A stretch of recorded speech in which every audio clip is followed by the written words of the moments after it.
The Book of the Damned, by Charles Hoyfort, Chapter 21F. Journal of the Royal Meteorological Society, Volume 32, page 280. Extract from a letter from Mr. Douglas Carnegie, Blackheath, England. Dates sometime in 1906. This last voyage we witnessed a weird and most extraordinary electric display. In the Gulf of Oman, he saw a bank of apparently quiescent phosphorescence.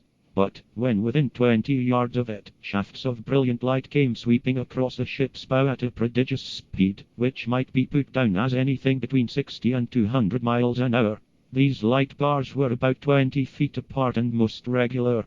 As to phosphorescence, I collected a bucketful of water and examined it under the microscope, but could not detect anything abnormal. That the shafts of light came up from something beneath the surface. They first struck us on our broadside, and I noticed that an intervening ship had no effect on the light beams. They started away from the lee side of the ship, just as if they had traveled right through it. The Gulf of Oman is at the entrance to the Persian Gulf. Journal of the Royal Meteorological Society, Volume 33, page 294.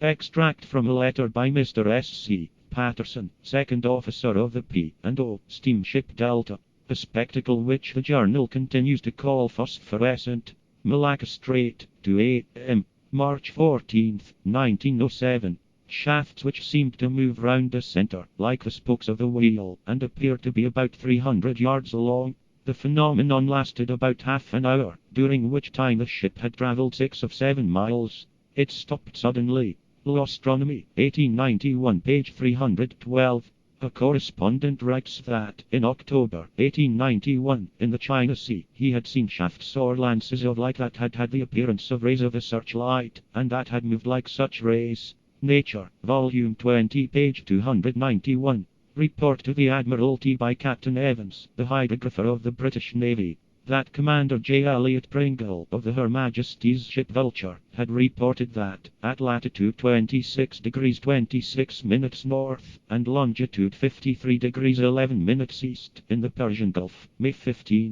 1879, he had noticed luminous waves or pulsations in the water, moving at great speed. This time we have a definite datum upon origin somewhere below the surface. It is said that these waves of light passed under the Vulture. On looking toward the east, the appearance was that of the revolving wheel with a center on that bearing, and whose spokes were illuminated, and, looking toward the west, a similar wheel appeared to be revolving, but in the opposite direction. Finally, as to submergence, these waves of light extended from the surface well under the water. It is Commander Pringle's opinion that the shafts constituted one wheel, and that doubling was an illusion. He judges the shafts to have been about 25 feet broad, and the spaces about 100 feet. Velocity about 84 miles an hour. Duration about 35 minutes. Time 9:40 p.m. Before and after this display the ship had passed through patches of floating substance described as oily-looking fish spawn.